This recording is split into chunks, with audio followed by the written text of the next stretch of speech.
저는 자녀가 부모를 공경하는 그 말씀과는 달리 부모가 자녀에게 물려주어야 할 유산이 무엇이 있는가. 다시 제목 한번 볼까요? 부모가 자녀에게 물려주어야 할 유산은, 여러분은 자녀들에게 무엇을 남겨주기를 원하시고 계신가요? 어떤 이는 재산을 남겨주려고 열심히 모으실 것이고, 또 없는 이들에게 있어서는 또 다른 것으로 자녀들에게 남겨주려고 이 모양 저 모양 여러분의 평생에 일을 하고 계시겠죠. 저는 오늘 성경에서 말하는 유산, 그것을 말하고 싶었어요. 하나님의 소원이 뭘까? 하나님이 부모를 향한 그 소원이 무엇이 있을까? 생각을 하다가 유산에 대해서 생각을 하게 됐습니다. 그러다 보니까 오늘 본문에 제가 알지 못했던 비밀이 들어 있었다라는 것을 제가 알게 되고, 그래서 이 속에서 정말 우리가 말씀을 취할 수만 있다면 우리 모두가 정말 30배, 60배, 100배의 결실을 거둘 수밖에 없는 놀라운 일이 벌어지겠구나. 왜요? 성경이 약속을 하기 때문에 저는 그렇게 생각을 하고, 하나님께서 창세기에 보면은 아담과 하와를 부부로 엮어주시고 가정을 세우셨잖아요. 가정을 세우시고 자녀를 주셔서 먼저 하게 하신 것이 있었습니다. 그것이 바로 아담을 통해서 하나님께서 말씀을 주시고 가정에 말씀을 전하게 하셨거든요. 이게 바로 하나님의 비밀입니다. 그래서 오늘 말씀에도 부모가 자녀에게 물려주어야 할 유산, 오늘 말씀에는 기도에 대해서 나오는데요. 여러분은 어떤 기도 제목이 있으십니까? 여러분 많은 기도를 하시지요? 어떤 기도 제목이 있으십니까? 오랫동안 기도하는 그 기도 제목들 가운데 응답된 것도 있지만 응답되지 아니한 것도 분명히 있을 것입니다. 수년 동안, 수십 년 동안을 기도했는데 응답이 안 온 일도 있어요. 그래서 왜 응답이 안 오지? 기도하면 할수록, 예를 들어서 아이를 놓고 기도했을 때에 더 심각한 문제가 오는 일도 벌어지게 된답니다. 왜 이렇게 이런 일들이 벌어지고 있을까? 그리고 기도하다 보면 좋아지는 상태도 보여지게 되고. 여러분, 오늘 본문에 이렇게 오랜 동안 기도하면서 응답되지 않는 그 일로 인해서 심각한 상태에 이를 수밖에 없는 상황도 말씀 속에서 우리에게 보여주고 있거든요. 그래서 본문에는 부모가 자녀에게 물려주어야 할 값진 유산. 여러분들은 돈이라고 생각하겠지만 저는 그게 아니거든요. 값진 유산에 대하여 무엇과도 바꿀 수 없는 것에 대해서 분명히 말을 하고 있습니다. 더러운 귀신이 나와요. 귀신들은 아이가 나와요. 근데 어떻게 해서 비밀이 나오지? 분명히 궁금할 거예요. 근데 저는 이 속에서 부모가 자녀에게 물려주어야 할 값진 유산이 무엇인가 봤더니 마가복음 7장 25절에 이렇게 말씀을 하고 있습니다. 읽습니다. 이에 더러운 귀신 들린 어린 딸을 둔 한 여자가 예수의 소문을 듣고 곧 와서 그 발 아래 엎드렸다라고 하지요. 예수님의 소문을 듣고 한 여자가 예수님 앞에 나아가는 그런 믿음을 오늘 본문에서 발견할 수가 있습니다. 그래서 첫 번째로 부모가 자녀에게 물려줘야 할 유산이 무엇인가 보았더니 예수님 앞에 나아가는 믿음이었습니다. 이게 유산이에요. 하나님이 바라시고 원하시고 소원하시는 값진 값진 유산, 가정을 통해서, 아담의 가정을 통해서도 하나님은 그거를 원하셨거든요. 근데 한 아이는 믿음의 유산을 받았지만은 한 아이는 떨어져 나갑니다. 두 계보가 나오지요. 이렇게 귀신 들린 어린 아이의 문제를 데리고 살고 있는 어머니는 굉장히 힘든 상황이었습니다. 근데 그런 속에서 하나님께서 그 여인에게 작업하신 것은 예수님 앞에 나아가게 하는 믿음을 주시는 이 놀라운 비밀을 그에게 허락하셨다라는 거예요. 얼마나 은혜인가요? 예수님께서 공생의 사역을 시작하실 때에 지역 곳곳을 다니셨습니다. 그럴 때마다 수많은 사람들이 소문을 듣고 찾아와서 움직일 수조차 없는 그런 일들이 벌어지기 시작을 해요. 그런데 그 속에서도 무슨 일이 벌어지냐면은 바로 바리새인들과 서기관들이 예수님을 어떻게 해서든지 끄집어내리려고 트집을 잡아서 예수님이 하나님의 아들임을 드러내지 못하도록 이 일들을 계속하려고 따라다니는 장면들도 목격이 되고 있습니다. 왜 이렇게 두 가지 상황들이 자꾸 벌어질까요? 또한 이 일도 벌어지고 있지만은 이 상황 속에서 예수님은 정말 어디로 가도 숨을 데가 없어요. 살 수 없이 예수님이 배척하고 있는 이방인이며 헬라화 되어 있는 두로와 시돈으로 가서 잠시 쉬려고 피신을 했습니다마는 거기서도 쉬지를 못해요. 자, 예수님의 사역은 놀랍지요. 피신을 했는데 도리어 찾아오는 역사가 일어난단 말이에요. 왜 이런 일이 일어날까? 자, 볼까요? 말씀을 볼까요? 찾아오는 일. 마가복음 7장 24절에 예수께서 일어나사 거기를 떠나 두로 지경으로 가서 한 집에 들어가 아무도 모르게 하시려 하나 숨길 수 없더라. 숨었어요. 그런데 또 찾아와요. 자, 이렇게 예수님은 가시는 곳마다 사역을 하셨는데 예수님의 그 사역 활동지는 어디였느냐면 바로 유대 지역이었습니다. 그런데 오늘 본문에 나오는 이 여자가 사는 곳은 유대 지역이 아니에요. 참 희한한 일이 벌어집니다.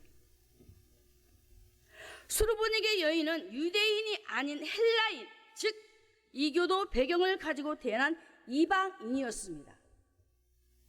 절대로 이방인에게는 복음이 증거될 수 없는 상황이거든요. 그런데 예수님이 그곳으로 가는 일이 벌어지게 됩니다. 피했잖아요. 두로 지역으로 가서 숨었다라고 합니다. 그런데 이 소식을 들은 한 여인이 예수님을 찾아와요. 놀랍지 않습니까? 이 여인은 복음을 접할 수 있는 기회가 없었어요.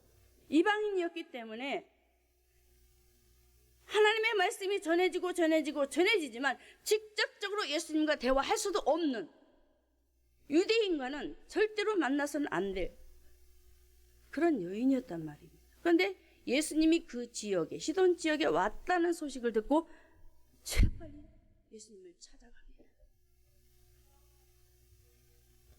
여러분은 오늘 이 시간 하나님 앞에 예배 드리는 가운데 예수님의 소식을 접하고 있습니다. 만약에 오늘 본문에 등장된 수르보니게 여인 같은 마음이 있다면 마음을 활짝 열고 예수님을 만나려고 눈을 뜰 것이라고 저는 봅니다. 왜요? 복음도 접하지 못했지요. 지금 이 여인에게는 아픈 딸이 있단 말입니다. 어떻게 해서라도 예수님을 만나서 정말 내 가정의 문제를 해결해 봐야 되겠다라는 그런 확고한 믿음이 그 안에서 이글이글 막 타오르는 거예요. 이게 될 법이 나는 소리예요? 복음을 접하지도 못했는데 접하지도 못했어. 그런데 이미 성령께서, 할렐루야, 성령께서 그 여인의 마음을 신방하셨습니다. 할렐루야. 신방하셔서 하나님의 말씀을 듣고 그 말씀을 통하여서 그 가정에 인간의 힘으로 해결할 수 없는 그 가정의 문제를 해결하시려고 주님이 그 여인을 먼저 찾으시고 찾아오게 만들어서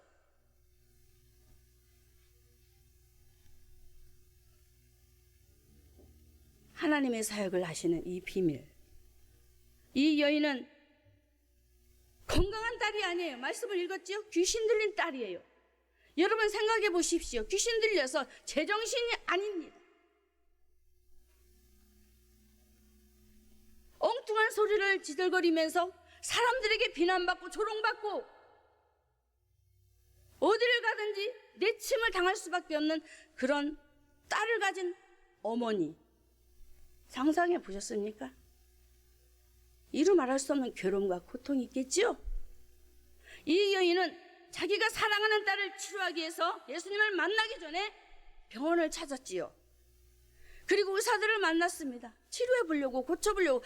그런데 도저히 의학적으로는 치료할 수 없는 이 일이 그에게 있었다는 것을 이 여인이 알았더라는 얘기예요. 왜? 그 일을 겪으면서. 아, 의학으로는 안 되는구나. 귀신 들렸는데 어떻게 의학으로 치료되겠습니까? 그래서 그 사실을, 영적인 사실을 알면서 이 여인은 주님 앞에 나와서 자기 자식이 영적으로 침체돼서 하나님 말씀 안에 서지 못하고 시달리는 그런 상황들을 바라보면서 자기 딸이 고통을 당할 때에 그 아픔을 끌어안고, 여러분의 문제라고 하면 상상해요. 그 아픔을 끌어안고 말할 수가 없습니다. 내 딸이 귀신 들려서 사람들이 내놓을 수가 없어요. 그 아픔을 끌어안고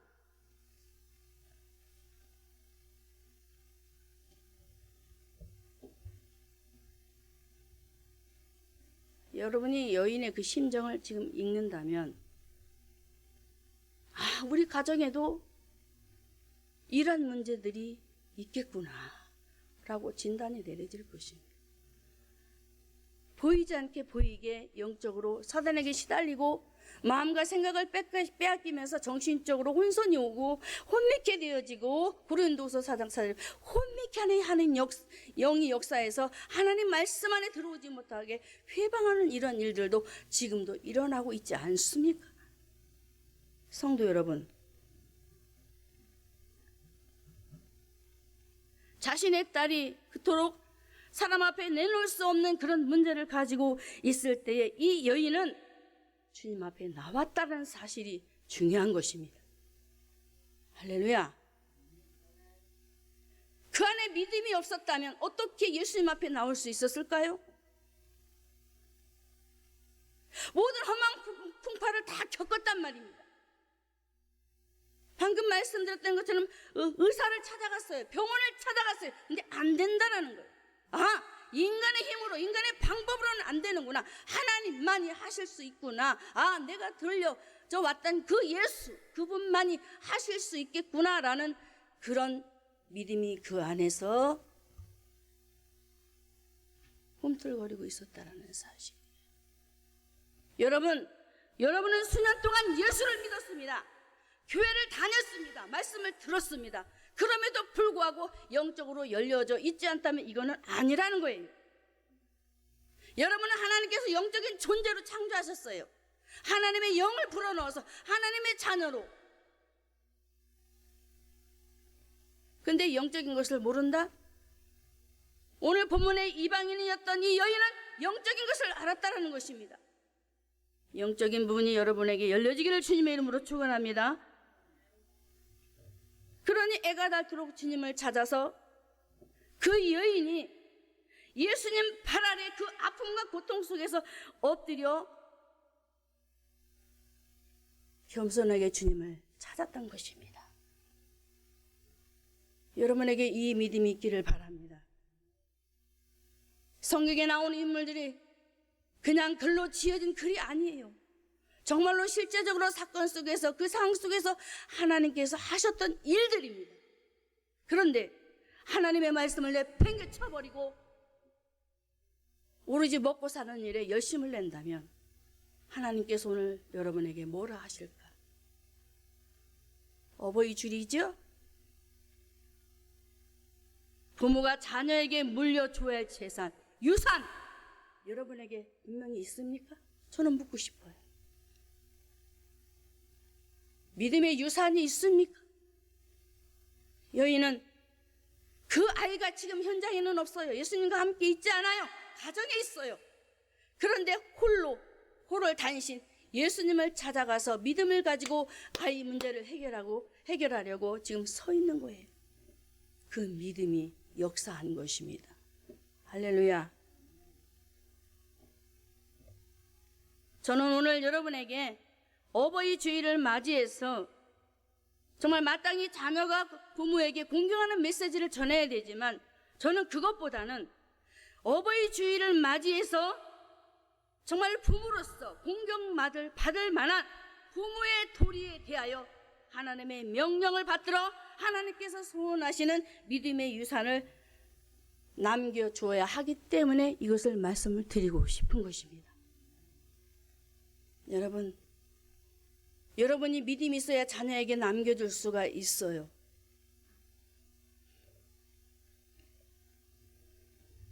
오늘도 오전에 목사님께서 부모 순종, 부모 공경, 하나님 공경, 하나님 앞에 순종하는 메시지를 우리에게 주셨습니다.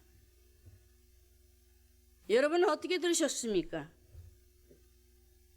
저는 믿음이 그 안에 들어가지 아니하면 하나님을 공경할 수도 없을 뿐더러 부모도 공경할 수 없다고 봅니다. 왜요? 하나님께서 저와 여러분을 그렇게 만들어 놓으셨어요. 위로는 하나님을 공경, 아래는 부모를 공경.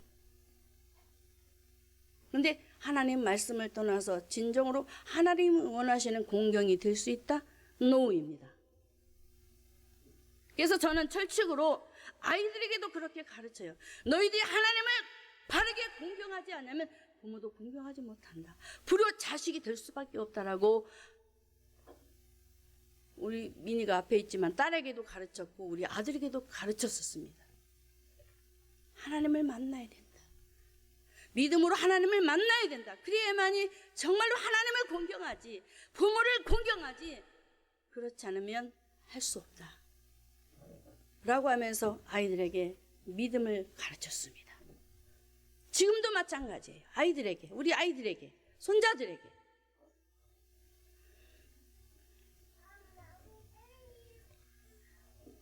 정말 우리가 믿음의 유산을 남겨주어서 자녀들이 부모를 진정으로 공경할 수 있도록 여러분에게 믿음을 가지시기를 주님의 이름으로 축원합니다.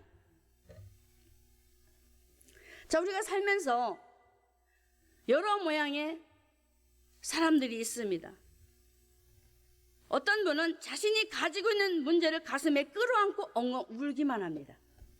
맞죠? 울기만 해요. 해결할 수 없으니까. 자식이 속을 썩이면 그걸 쳐다보고 한숨을 지으면서, 술 좋아하는 사람은 술을 먹고 술을 하면서 한숨 지으면서 자식을 놓고 통곡을 하고 옵니다. 여러분은 어떤 모습인가요? 자식이 속을 썩일 때, 남편이 속을 썩일 때 어떤 모습인가요?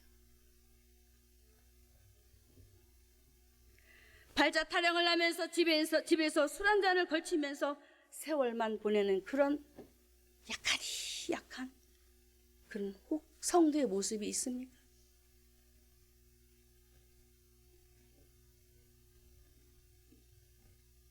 신앙으로 바로 서지 못하니까 때로는 목사님, 사모님, 권사님, 아는 지인이 권면을 해도 필요 없다는 듯이 내팽개쳐버리는 일들 많이 있지요? 있어요. 믿음을 갖지 못하니까 나 자신이 부모가 먼저 믿음을 갖지 못하니까 부모로서 믿음 안에 있지 못하니까 이런 일들이 벌어지고 있는 거예요. 그래서 먼저 여러분들이 부모로서 부모가 하나님 말씀 안에 바로 서야만이 자녀들에게 말을 하지 않아도 그게 유전이 되는 거예요. 잔소리 하지 아니해도 그냥 흘러가는 거예요.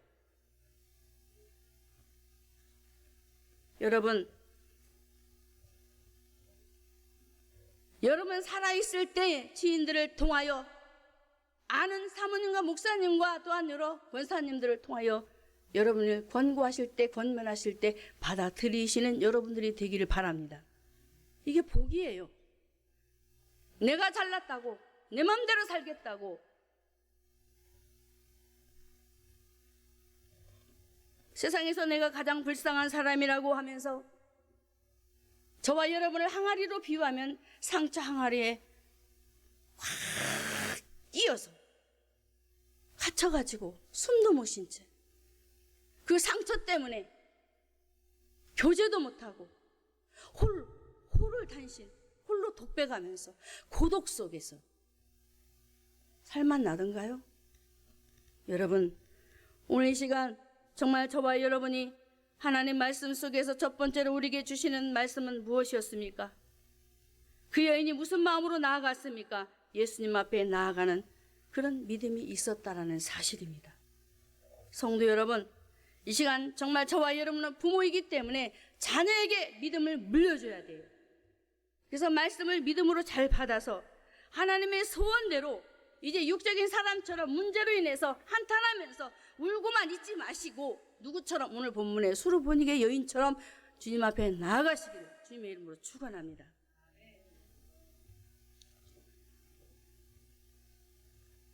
참 요즘 시대는 성격 장애인들이 너무나 많습니다. 장애인이 많아요. 성격이 장애인이 많아요. 그래서 부부간에도 성격 때문에 이혼한다고 그러죠. 안 맞아서. 이게 장애예요. 어떻게 100% 맞습니까?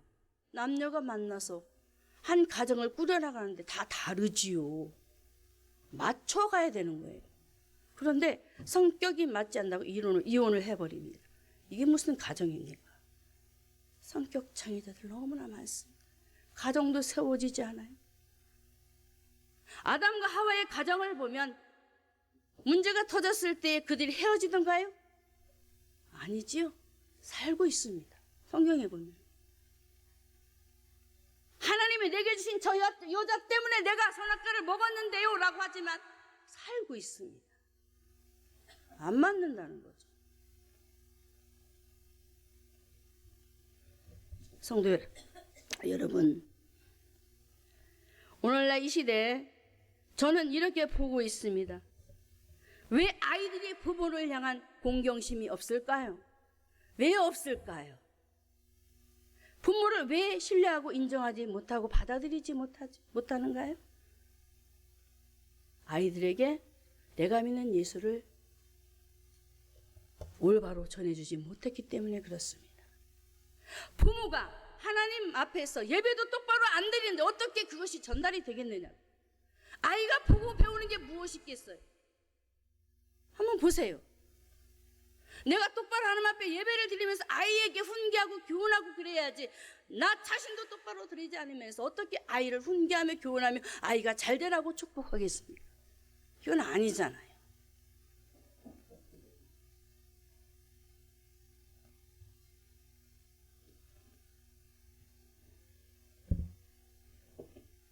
너무나도 우리는 잘못 알고 있어요. 부모가 그냥 부모가 됐다고 부모가 아니에요. 부모가 해야 할 도리가 무엇입니까? 말 한마디 언행 심사를 조심해야 되는 게 부모인 것입니다. 할렐루야. 부모가 말을 잘해야 자녀가 그것을 따라가지요. 생각을 잘해야 자녀들이 따라가지요. 나는 엉뚱한 짓을 하면서 자녀에게 잘하라? 그게 되겠습니까? 우리 목사님 옆으로 가는 가재 비유 잘 하시지요? 똑같아요.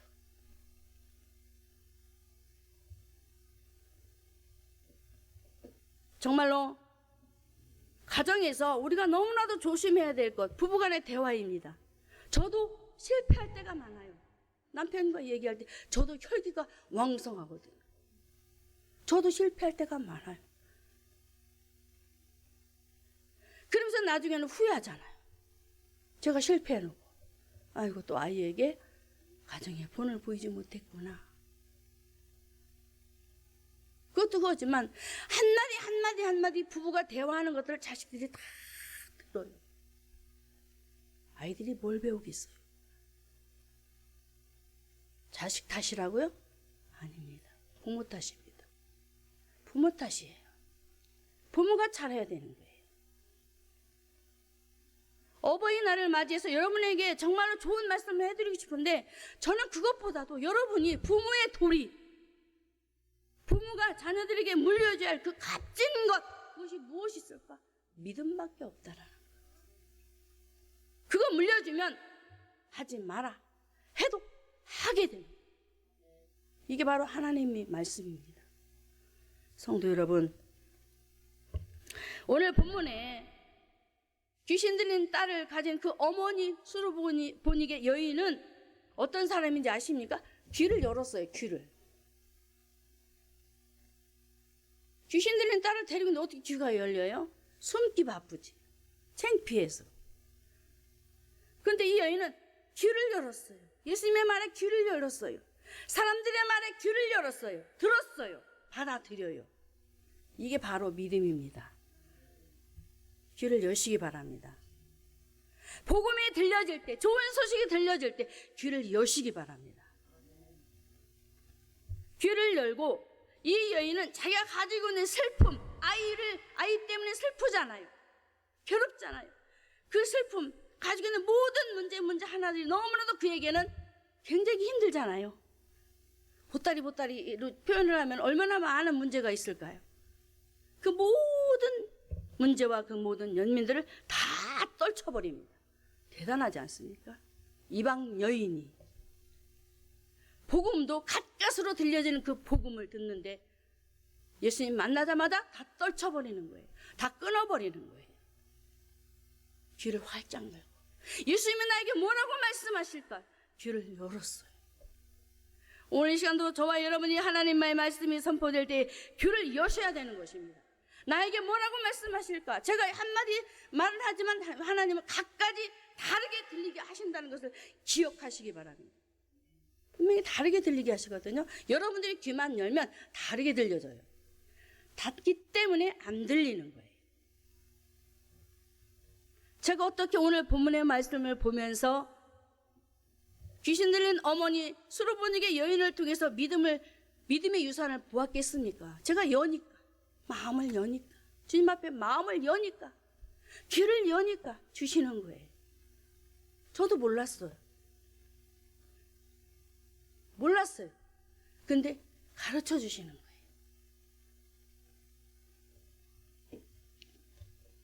그러므로 오늘 수르보니게 여인이 사방을 향해서 귀를 열고 주님을 바라보는 그 믿음 안에서 주님 앞에 나아갔던 것처럼 여러분도 그 믿음이 회복되기를 주님의 이름으로 축원합니다. 가나안 혼인잔치가 있습니다. 예수님께서 그곳에 방문하셨을 때에 포도주가 떨어지고 말았지요. 근데 예수님의 말씀대로 물을 길어서 붓고 부어서 순종하긴 했습니다마는 중요한 것이 무엇이었습니까? 하나 붓는 것, 여섯 항아리에 붓는 것도 해야 되고 순종하는 것도 해야 되고, 중요한 것은 예수님이라는 거예요. 예수님이 계셔야 되는 거예요. 가나안 혼인잔치에 예수님이 계셔야 되는 거예요. 그래야 물이 변하여 포도주가 되는 거예요. 수르보니게 여인도 예수님만 본 거예요. 예수님만. 다른 거 보지 않았어요. 그래서 수르보니게 여인에게도 하나님의 놀라운 은혜가 그 가정에 임하였던 것입니다. 그래서 사도행전 16장 31절의 말씀에 중요한 메시지인데요. 가로되 주 예수를 믿으라. 그리하면 너와 내 집이 구원을 얻으리라. 무슨 말입니까? 예수님을 먼저 믿으라는 거예요. 영접하고 믿으라는 거예요. 그래야 가정이 구원 임하고 문제가 해결된다라고 말씀을 하고 있습니다. 할렐루야. 믿음. 예수님 앞에 나아가는 믿음.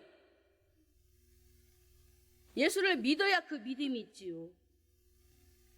제가 기도할 때마다 문제를 놓고 기도하면 꼭 이 말씀을 주세요. 주 예수를 믿으라. 그러면 너와 내 집이 구원을. 나 예수 믿는다니까요.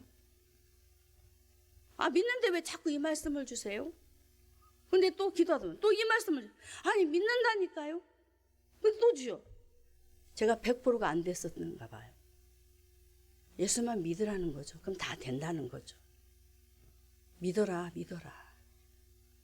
그렇습니다.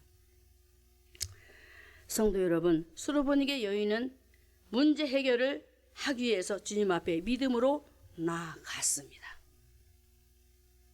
여러분들의 가정에 무슨 문제가 있습니까? 무슨 문제가 있습니까? 자녀로 인해서 많이 힘든 부분들이 있는가요? 자녀가 기업이지요? 하나님께서 원하는 대로 아름답게 정말로 잘 가꾸어서 길러야 되는데 그렇지 못하고 자꾸 삐딱선을 타나요? 또 직장인은 승진 문제 때문에 고심하고 고민하고 있는가요? 예수님을 초청하시기 바랍니다. 주인으로 초청해야 돼요. 문제가 있을 때에 주님을 초청하라고 합니다. 그냥 내 방법대로 내 원하는 대로 삶을 살다가 주님 나 이거 해결해 주세요 라고 하면 주님은 노 하는 거예요. 방법이 잘못된 거예요. 오늘 본문의 여인은 믿음으로 예수님 앞에 갔어요. 문제를 가지고 예수님 앞에 갔어요. 딸의 문제를 가지고 갔습니다. 답이 나왔죠? 주님 앞에 가야 되는 거예요. 그곳이 어딘가요? 예배장소 교회입니다. 먼저는 예배장소 교회예요. 또 가정에서 또는 직장에서 또 주님 앞에 나아가는 모습으로 있어야 되는 거예요. 그래야 해결해 주시지요. 오늘 우리 남편 김판수 집사님이 나왔는데 참 요즘은 일이 없어서 많이 힘든 그런 가정들이 많이 있잖아요. 신랑이 말끝마다 일이 없어 사람들이 자기를 찾지를 않는데 일은 하고 있는데 일이 없어서 큰일 났대요. 그래서 내가 속으로 빨리 하나님 앞에 예배를 회복해야지. 맨날 돈만 달라고 하면 되나? 말은 안 하고 속으로 빨리 회복해요. 내가 주님 앞에 오기 전에 제가 하루 작업을 했어요. 봐, 당신 지금까지 다른 사람들은 직장인처럼 당신은 일을 하고 있어. 어떻게 건설업계에서 직장인보다도 더 일을 하고 있느냐 한번 보라 그랬어요. 직장인들도 직장에서 잘리는 판에 당신은 매일 일하고 있지 않냐라고 제가 얘기를 했어요. 그래도 하나님 안 믿을 거야? 어떻게? 제가 생각해도 기적이잖아요. 어떻게 매일매일 건설업계에서 다른 사람들 일 없다고 난리인데 지금도 일을 계속 꾸준히 해요. 며칠 힘들면 쉬게 하시고 또 연결시켜 주시고 이게 하나님이 하시는 거잖아요. 근데 남편은 여전히 핑계만 대고 계속 핑계만 대요. 이제는 더 이상은 안 돼. 제가 그랬어요. 다른 거 원하지 않으니까 당신 믿음 회복될 때까지 주일 낮 예배라도 드려. 제가 그랬어요. 말씀 드리면서 회복되면 오후 예배도 드리고 다른 예배도 드려. 제가 그랬어요. 계속 반신반의하는데 이제는 절대 안 돼. 낮 예배라도 갑시다. 그랬어요. 그래서 결단하고 온 것입니다. 하나님이 함께 하시면 내가 예수님을 주인으로 초청하면 그리고 제가 말했어요. 당신 이제 일이 연결될 거야 라고 제가 선포했어요. 예배 회복되면 하나님이 책임지시는데 회복하라니까 제가 그랬어요. 회복될 거야. 제 말한 것을 분명 하나님 책임지시라 믿고 저는 기도할 것입니다. 하나님도 보여주셔야죠. 아직 약하니까 믿음이. 여러분 주님을 초청하시기 바랍니다. 여러분의 삶에 승진 때문에 힘들면 주님을 모시라니까요. 예배에 서시기 바랍니다. 반드시 여러분의 문제 속에 분명히 하나님이 응답하실 것입니다. 자, 시편 119편 56절에 얼마나 이 시편 기자는 자기 자신이 무엇을 소유 삼은지 아십니까? 읽어봅시다. 내 소유는 이것이니 곧 주의 법도를 지킨 것이라고. 하나님 말씀을 지켰대요.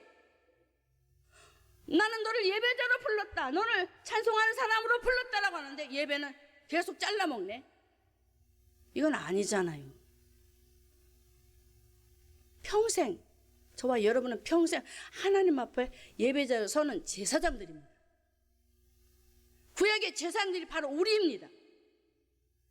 하나님 앞에 황소를 가지고 예배드리는데 우리는 어떡한가요? 그렇지 못하잖아요. 자세가 잘못됐다라는 거예요. 먼저 예배가 회복되기를 바랍니다. 그래서 오늘 이 기자처럼 여러분의 소유는 하나님의 말씀을 지키는 것에 있어야 합니다. 그러면 반드시 하나님께서 오늘 본문에 이 여인이 예수님 앞에 믿음으로 나아갔다는 것처럼 여러분이 그 믿음을 수여함으로 자녀들에게 그 유산을 남겨줄 줄로 믿습니다. 할렐루야. 두 번째, 부모가 자녀에게 물려줘야 할 유산 무엇이 있습니까? 영적인 문제를 알고 간과하는 믿음입니다. 제가 서론의 영적인 것에 대해서 말씀드렸지요. 여러분은 영적인 존재들이에요. 영적인 사람들이에요. 마귀 편이 아니면 하나님 편입니다. 그거 기억하셔야 돼요. 하나님 편에 선자라면은 하나님 앞에서 바로 서야 되는데 그렇지 못하면은 문제가 일어나는 거예요. 자, 오늘 두 번째 말씀에 영적인 문제를 알고 간과하는 믿음을 가지고 기도하는 여인의 모습을 한번 봅시다. 마가복음 7장 26절에 읽습니다. 그 여자는 헬라인이요 수로보닉의 족속이라 자기 딸에게서 귀신 쫓아 주시기를 간구했다라고 합니다. 아니 어떻게 이방 여인이 복음도 잘 몰라요. 서기관과 바리새인들은 말씀을 지식적으로 달달달달 외우지만 이 여인은 복음을 접해본 적이 없어요. 지금 예수님 만난 거예요. 근데 어떻게 알겠어요? 근데 실질적으로 사단의 정체를 자기 딸에게서 보니까 알겠더라는 거지. 이해가 됐습니까? 어떤 사람은 예수 믿는 사람도 귀신이 어딨어? 마귀가 어딨어? 이거는 완전히 신앙적으로 잘못된 거예요. 요한일서 3장 8절에도 하나님의 아들이 나타나신 게 뭘 멸하려고? 마귀의 일. 분명히 있다고 합니다. 멸하려고 오셨다고 합니다. 근데 없다고요? 오늘 본문에 수르보닉의 여인의 딸 역시 귀신 들려서 결혼과 고통 속에서 살고 있기 때문에 자기 힘으로는 안 되는 걸 알았어요. 그래서 예수님 앞에 나와서 예수님 내 딸에게 붙어있는 귀신을 쫓아내 주세요라고 막 간절히 기도하는 거예요. 여러분 영적인 그런 문제를 아셔야 합니다. 육적인 문제도 있지만 영적인 문제도 있다는 사실을 아셔야 합니다. 그래야만이 신앙생활을 잘 할 수 있게 되는 거예요. 제가 이전에 여러분에게 간증한 거 있지요. 남편과 싸울 때 제가 남편을 보지 않고 누구를 봤다고 그랬어요? 마귀. 남편은 미워 죽겠는데 자꾸 미인 짓을 하잖아요. 육의 눈으로 보면 나를 미워하고 헐뜯고 그러잖아요. 그러면 잡아 죽이고 싶은 그런 마음이 있지 않겠어요? 그런데 그걸 안 보는 거예요. 아니까. 영적인 존재를 아니까 남편을 통해서 일하는 사단의 존재를 다 보고 있으니까 남편을 미워하지 않고 사단을 미워하고 저주하고 이 마귀를 박멸시키는 일을 제가 했다라는 거예요. 보세요. 여인도 오늘 본문의 여인도 자기 딸에게 붙어있는 귀신을 알았어요. 아, 귀신이 있구나. 이 귀신이 이 인간을 사로잡아서 고통스럽게 살게 하는구나. 믿으십니까? 그래서 영적인 문제를 알고 간과하는 믿음을 가져야 되는데 기도할 때에 명확한 기도 제목이 있어야 되는 거예요. 여러분 기도할 때 어떻게 기도하십니까? 정확한 문제를 알고 기도를 해야 되는 거예요. 만약에 기도하면서 이 문제가 도대체 무슨 문제인지 모르겠거들랑 주님 앞에 물어보시기 바랍니다.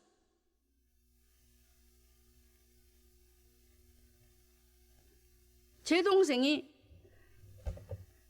허리가 다쳐서 저보고 기도를 해달라고 그래요.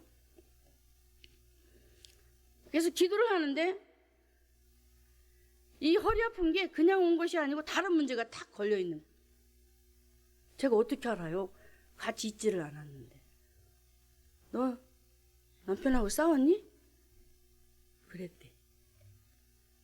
이 허리가 중요한 게 아니고 회개해라. 그래야 하나님이 치료하신다. 허리 아픈 것만 두고 나보고 기도를 해달래요. 그래서 기도를 하는데 다른 문제예요.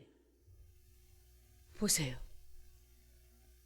분명히 기도할 때에 성령님은 내가 알지 못하는 것까지도 알게 해주셔서 하나님의 뜻을 발견하도록 하게 하신다라는 거예요. 그래서 여러분들 혹시 여러분이 가지고 있는 문제를 놓고 한번 기도해 보시기 바랍니다. 분명히 그 속에서 하나님께서 원하시는 기도 제목을 주시고 그 뜻을 발견하게 하셔서 믿음으로 간구하도록 하게 하실 줄로 믿습니다. 성도 여러분, 저는 오늘 본문에 이 여인을 통해서 딸아이가 가지고 있는 문제를 정확히 알고 기도했다는 것에 저는 아주 기절 촉풍을 했다니까. 어떻게 복음도 접해보지 않았는데 누가 했을까요? 성령님이. 그래서 성령님이 좋은 거예요.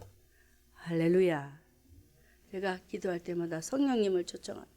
성령님 오시옵소서. 오셔서 진리를 가르쳐 주세요. 성령님 오셔서 이 시간 내가 모르는 것까지도 가르쳐 주시옵소서. 성령님이 최고예요. 성도 여러분, 여인은 정말 하나님 앞에, 예수님 앞에 기도할 때에 주님 앞에 나가서 그냥 어정쩡하게 기도하지 않습니다. 살려달라. 내 딸을 살려달라. 한번 상상해 보세요. 그 여인이 얼마나 간절했겠어요. 간구하면서 내 딸이 이렇고 이래서 내 딸이 마귀에게 귀신에게 사로잡고 이렇게 고통을 당하고 이렇고 하면서 얼마나 조목조목 기도했겠어요. 그렇지 않습니까? 내가 당한 고통이잖아요. 직접 목격하면서 그 목단 일을 가지고 예수님 앞에 가서 일일이 다 하나하나 다 보고하는 거예요.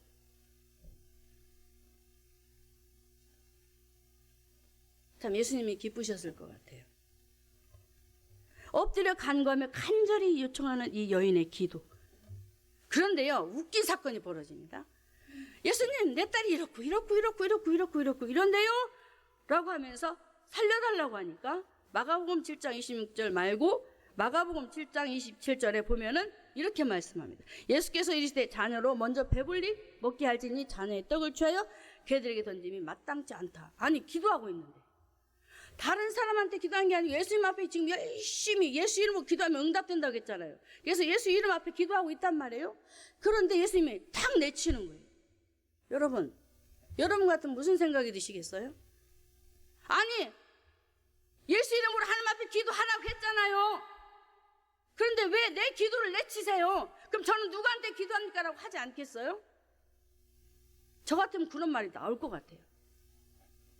그런데 이 여인은 예수님께서 귀신 쫓아달라고 기도하니까 절대로 자네의 떡을 줘서 나는 개 같은 너에게 줄 수 없다라고 합니다. 이 말 한번 들어보세요. 개 같은 너에게 난 안 줘. 여러분 어떻게 들리세요? 그 여인에게 개 같은 너하고 그러잖아요. 여러분 어떨 것 같아요? 마음이.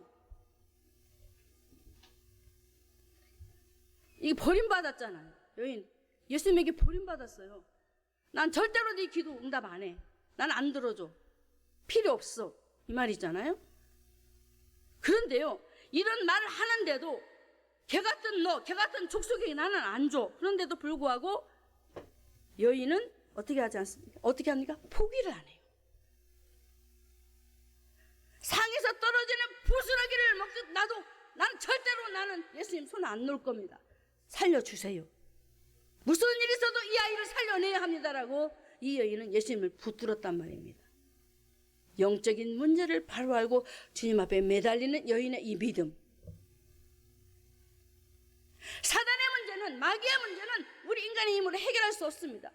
마귀가 우리를 마귀단을 삼았어요. 하나님 떠나게 만들었어요. 예수님이 오시 하나님 자녀가 됐는데 마귀가 우리를 포로 삼았단 말입니다. 지금 이 아이도 그렇게 되어 있어요. 마귀의 포로가 돼서, 마귀의 속국이 돼서 이 아이는 죽을 지경이에요. 그래서 이 여인은 절대로 안 됩니다. 이 상에서 떨어지는 부스러기도 먹는데 나는 그래도 주님 나 욕해도 좋으니까 주님 이 아이 살려주세요. 생명의 떡 되시는 예수님만 나는 의지합니다. 할렐루야. 이거예요. 포기하지 않는 믿음. 면박을 줘도 포기하지 않는 믿음. 호세아서 1장에 보면은 난 내 백성이 아니야. 이제 버린다라는 거죠. 또 내 백성 삼는데 주님이 왔다 갔다 하셔. 호세아 선지자를 통해서. 화가 날 일이에요. 백성이 됐다가 안 됐다가. 그렇다고 자녀 안 삼겠어요? 호세아를 통해서 고매를 건지는 그 주님의 마음을 한번 읽어보십시오. 절대 버리지 않습니다. 자녀의 떡을 안 주신다고요? 우리에게도 주십니다. 여인은 이방인인데 이방인에게 지금 복음이 증거되고 있는 거예요. 예수님을 통해서. 유대인만 하나님 백성이 아니고 이방인에게도 복음이 증거되어서 로마까지 가는 역사가 일어나잖아요. 할렐루야. 복음은 절대로 금지될 수 없는 거예요. 성도 여러분, 예수님이 아니면 내 딸 아이 문제는 해결할 수 없어. 나는 귀신을 쫓아낼 수 있는 예수님밖에 없어. 나는 그 예수님을 믿어. 이 믿음을 이 여인이 주님 앞에 보였습니다. 보세요, 주님. 어떻게 내가 이 귀신을 이깁니까? 내가 어떻게 이 귀신을 박살합니까? 어떻게 이 귀신을 처단합니까? 저는 안 되잖아요. 주님 아시잖아요. 보시옵소서라고 이 여인이 예수님 앞에 기도하면서 주님이 하세요. 마귀를 멸해주세요. 라고 기도하는 이 여인. 마가복음 7장 28절에 여인이 이렇게 대답합니다. 거부하는 그 주님을 향해서 여자가 대답하여 그러되 주여 올소이다. 많은 상 안의 개들도 아이들이 먹던 부스러기를 먹습니다라고 말했던 이 여인. 고백을 보라니까요. 이 중심, 여인의 중심.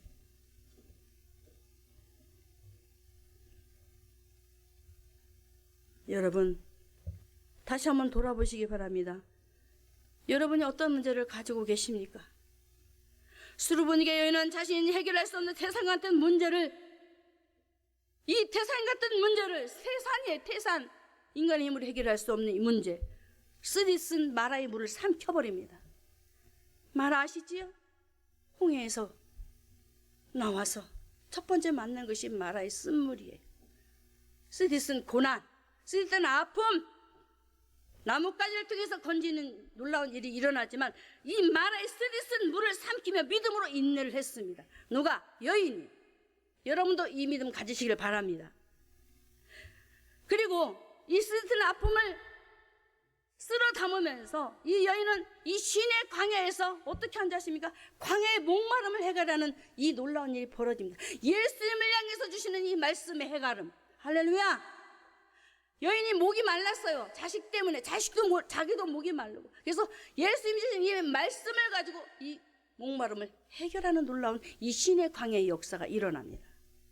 믿으십니까? 말씀밖에 없습니다. 여러분에게 뭘 가지시고 뭘 가지고 사회생활을 하시렵니까? 광야의 목마름을 말씀으로 해결하며 자신이 섬겨왔던 이방인이었지요. 우상을, 아론의 우상을 박살내버려요. 주님 붙잡고 우상은 딱 끊어버립니다. 할렐루야. 내가 없어야 되는 거예요. 그리고 주님을 붙잡고 기도로 여호와 니시 하나님을 만납니다. 할렐루야. 여러분도 하실 수 있습니다. 여러분이 가지고 있는 문제들, 오늘도 육적인 문제일 수도 있고 영적인 문제도 있을 수 있어요. 여러분 모르시기 때문에 그런데 그런 문제를 가지고 주님 앞에 가서 한번 이제 여인처럼 매달려 보시기 바랍니다. 믿음을 가지고. 그리고 이 여인은, 수르보니게 여인은 여호와니시 하나님을 만났는데 이제 이 자녀 문제를 통해서 이 광야에서 어떤 고통을 겪은 줄 아십니까? 아주 리얼하게 표현을 하면 고난의 불띠처럼. 고난의 불띠, 인간은 고난의 불띠라고 했어요. 이루 말할 수 없는 고통, 그 고통을 이 고통스러운 광야에서 겪고 있었어요. 이거는 아무도 경험하지 않으면 몰라요. 자기 자식이 귀신 들려서 마귀에게 사로잡혀서 친구들과 만나지도 못하고 홀로 침대에서 뒹굴뒹굴 혼자 쭝얼쭝얼하면서 귀신하고 얘기하면서 신나라 까먹고 한번 생각해 보십시오. 이건 웃을 일이 아니에요. 정말 얼마나 아팠겠어요. 그래서 고난의 불빛처럼 고통스러운 광야를 경험하면서 이 여인은 하나님의 사람으로 일어나는 데 있어서 뭐로 뼈를 깎은 자십니까? 기도로 뼈를 깎았어요. 저는 그렇게 표현을 합니다. 이 여인이 얼마나 뼈아픈 고통을 가지고 주님 앞에 호소했을까. 저도 기도해 봤거든요. 내 문제를 가지고 아무도 없는 그런 성전에서 제가 하나님 앞에 혼자 막 부르짖으면서 영적 싸우면서 저도 싸웠어요. 저도 그 고통을 저도 알아요. 싸워본 자만이 압니다. 성도 여러분, 뼈를 깎는 그런 장소 광야에서 이 여인은 주님이 계신 행복한 광야로 우뚝을 서게 됩니다. 그래서 행복한 사람으로 바뀌어지는 거예요. 얼마나 좋습니까? 여러분, 영적인 문제를 알고 기도합시다. 영적인 문제를 알고 믿음으로 기도합시다. 그래서 이 모진 고난과 고통, 뼈를 깎는 아픔, 그 문제를 가지고 기도했을 때에 주님은 버리지 아니하시고 저와 여러분을 이 고난의 골짜기에서 어떤 것을 보여주신지 아십니까? 소망의 문을 보여주세요. 그래서 하나님 말씀에 호세아 2장 15절에 이렇게 말씀합니다. 힘들고 어려운 과정에 있을 때 읽습니다. 거기서 비로소 저의 포도원을 저에게 주고 악을 골짜기로 소망의 문을, 할렐루야. 악을 골짜기는 죽음의 골짜기예요. 그 사망의 골짜기에서 소망의 골짜기로 바꾼다라는 거예요. 이 아이가 사망의 골짜기에서 소망의 골짜기로 신분 상승한 거예요. 어머니도 마찬가지고 같이 신앙이. 이 어머니는 아이가 옆에 없습니다마는 그 믿음을 가지고 그 믿음 속에서 아이의 문제를 놓고 기도했을 때에 또 해결받고 난 이후에 그 아이에게 전달하지 않았을까요? 했겠죠? 너는 이렇게 해서 예수님 만났고 예수님이 너를 치료해줬고 이제 귀신이 떠나가서 온전한 사람이 되었느라고 아주 구구절절히 다 설명을 했을 것입니다. 말씀에는 나오지 않습니다.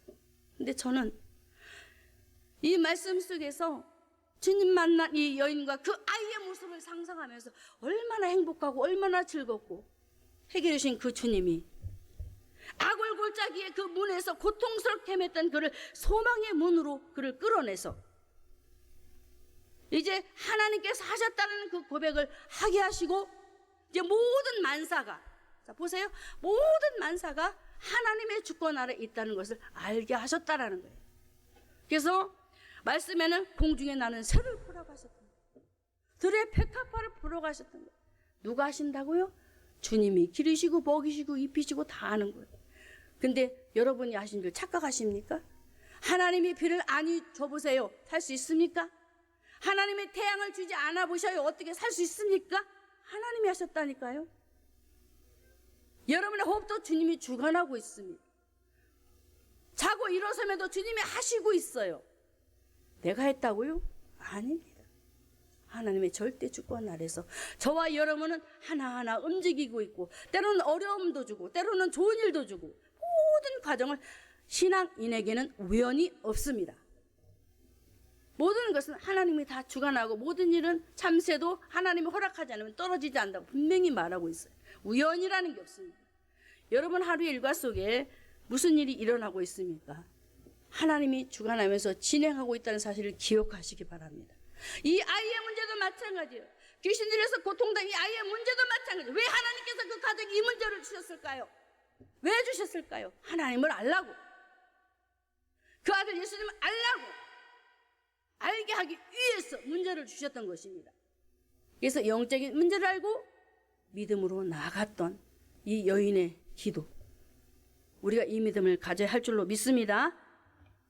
그래서 우리 모두가 정말로 신앙 안에서 우리 주님이 주신 이 모든 세월, 고통, 여러분에게는 어떤 것이 힘들고 어려운가요? 신앙생활에서 무엇이 힘들고 어려운가요? 제가 오늘 이 말씀에 준비하는 가운데 이 조개를 얘기를 했는데 이 조개가 그냥 나오는 게 아니고 병든 이 조개에서 진주가 나온다라고 알고 있습니다. 그럼 뭐예요?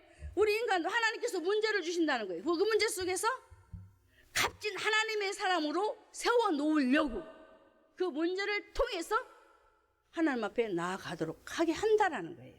할렐루야. 그래서 우리 모두가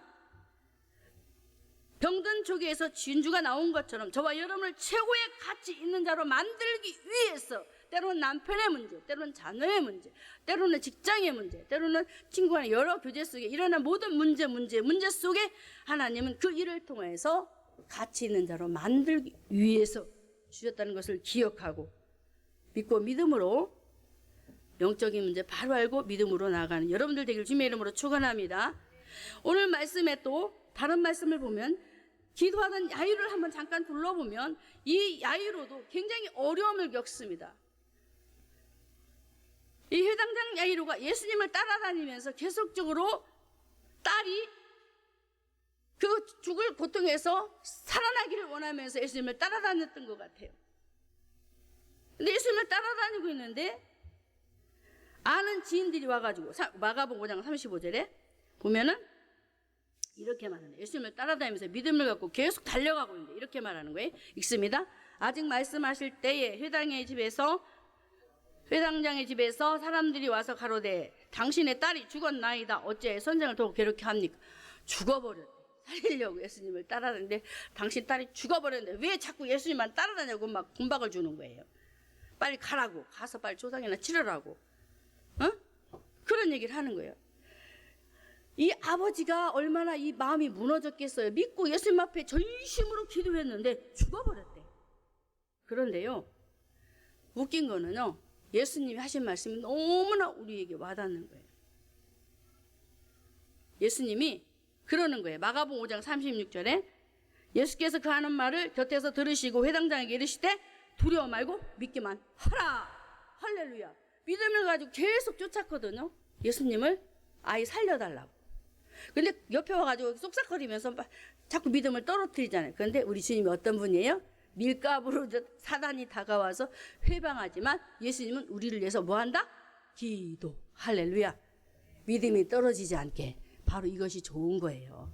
할렐루야. 선포합시다. 두려워 말고 믿기만 하라. 다시 한번. 두려워 말고 믿기만 하라. 할렐루야. 왜요? 문제를 주셨을 때는 해결하시려고 주셨다라는 거예요. 그래서 흔들리지 마시고 영적인 문제 바로 알고 믿음으로 나아가는 여러분들 되어서 자녀들에게 이 믿음을 유산으로 남겨주시기를 주님의 이름으로 축원합니다. 자, 세 번째, 부모가 자녀에게 물려줘야 할 유산은 수용하는 믿음입니다. 굉장히 중요하죠. 영적인 문제를 알고 기도했어요. 예수님께 믿음으로 나갔어요. 첫 번째는, 이제 세 번째는 수용을 해야 돼요. 자, 읽습니다. 마가복음 7장 28절에 여자가 대답하여 가로되 주여 올소이다마는 상아래 개들도 아이들을 먹던 불소이기를 먹나이다. 수용해 버리잖아요. 나는 절대로 자네 떡을 치도 안 준다니까 라고 했는데 아니요 그러잖아. 수용, 예수님 말씀을 그냥 그대로 받아버려요. 안 줘도 좋아요. 그렇지만 나는 주님의 말씀을 믿습니다. 받아들이는 수용의 능력. 할렐루야. 수르보니게 여인이 가진 믿음은 수용하는 믿음이었습니다. 다시 말해서 자신의 감정을 잘 다스리는 믿음이었다라는 거예요. 여러분들 화나면 기도 안 하지요? 아, 예수님 내가 기도했는데 응답도 안 해주시면 뭘 또 기도하라고 그래요? 이렇게 할 수도 있어요. 안 한다니까요. 내가 지금 이게 몇 년을 기도해도 하나님 내 기도도 안 들어주시고 이제 안 해요! 라고 막 성질나고 휙 가버리고 손해예요. 그런데 내치는 주님 앞에 여인은 맞아요. 나는 개 같은 족속이에요. 맞아요. 주님 말한 대로 나는 맞아요. 인정합니다. 수용하는 능력. 할렐루야. 수용해야 돼요. 주님이 나를 면전에서 박대한다 할지라도 그걸 받아들일 줄 알아야 되는 거예요. 때로는 저와 여러분이 외면할 때도 있습니다. 예수님도 외면당하셨거든요. 저와 여러분도 외면당할 때가 있어요. 왜? 분명히 하나님이 그 사인이 있거든요. 그거를 알아채야 된단 말이에요. 주님이 외면한다고 절대로 뒤돌아서서 가면 안 돼요. 자, 이것을 통해서 우리가 알아야 할 것이 있습니다. 인간관계를 맺는 데 있어서 가장 어려운 사람은 어떤 사람일까요? 말 꼬투리지 않는 사람. 그쵸? 인간관계, 사람 관계가 좋아야 되잖아요. 근데 말 꼬투리 잡는 사람, 매사에 꼬투리 잡는 사람 진짜 힘들어요. 잡을 일도 아닌데 꼬투리 잡아요. 이 인간 근성이 잘못된 거잖아요. 그리고 비난하거나 멸시하거나 수군거리거나 이런 일들. 근데 우리 예수님의 방법을 한번 볼까요? 수용하는 방법. 요한복음 6장 43절에 보면 이렇게 말합니다. 읽습니다. 예수께서 대답하여 가라사대 때 너희는 서로 뭐 하지 말래요? 그쵸. 뭐 하래요? 수군거리지 말고 수용하라는 거예요. 받아들이라는 거예요. 수군거려도 그래 그럴 수밖에 없지. 그래 그다 똑같이 닮아가라는 건 아니고 그래 너는 그럴 수밖에 없어. 이렇게 하면 신앙이 편해요 안 편해요? 그래 맞아 그래 그럴 수밖에 없지. 요즘에는 제가 하나님이 남편의 마음을 움직이시고 나서 좀 뭔가 좀 제가 좀 유순해진 것 같아. 나도 모르게 제가 한 게 아니라 주님이 그런 마음을 주셨어요. 좀 유순하게 100%는 아닌데 조금 유순하게 부드럽게. 그래서 아 주님이 많이 이렇게 좀 그런 부분을 좀 작업을 하시고 있구나 제가 느끼거든요. 자 이렇게 열심히 수용 방법을 통해서 우리는 때로는 우리가 무슨 일을 할 때 또 교회적인 사역도 그렇고 친구가 만날 때도 그렇고 직장에서 일을 할 때도 그렇고 분명히 문제가 일어나지요. 비난, 비방 굉장히 많지요. 상대방을 뒤에서 수군거리는 데 많지요. 그럴 때에도 어떻게 우리는 수군거리지 말고 받아들이라는 거예요. 왜요? 이걸 안 받아들이고 계속 거기에 내가 매여서 막 너는 왜 나는 잘못도 안 했는데 왜 이걸 가지고 왜 나를 갖다 나쁜 사람으로 몰아가지고 왜 이렇게 만드냐고 그걸 가지고 나 혼자 막 싸우고 그러면은 누구만 고생스러워요? 나만 고생스러운 거예요. 그냥 걔야 지져라 나는 간다 기차는 간다 이거죠? 그런 신앙이 되라는 거예요. 할렐루야. 이게 좋은 거예요. 정말로 우리는 참을 줄을 몰라서 견디지도 못하고 그냥 매사에 막 꼬집꼬집 따져야 돼. 막 달려가서도 막 꼬집어 뜯어야 돼. 이건 아니에요. 주님 방법은 그게 아니에요. 수용하래요. 아멘. 그래서 여러분들 정말 이제 예배 끝나고 나면 각자가 이제 자기 터전으로 돌아갑니다. 여러분들 어떻게 하시겠습니까? 문제가 다가올 터인데 이런 감정에 흔들리시겠습니까? 감정에 사로잡히시겠습니까? 감정에 흔들리지 마세요. 그냥 떨치세요. 이게 신앙이 아주 성숙하는 단계예요. 자, 예수님을 보면은 이사야 53장 7절에 예수님을 한번 보면은 너무나도 잘 참으시는 모습이 보이는데 읽습니다. 7절에 보면은 그가 곤욕을 당하여 괴로울 때에도 그 입을 열지 아니하였다라고 하지.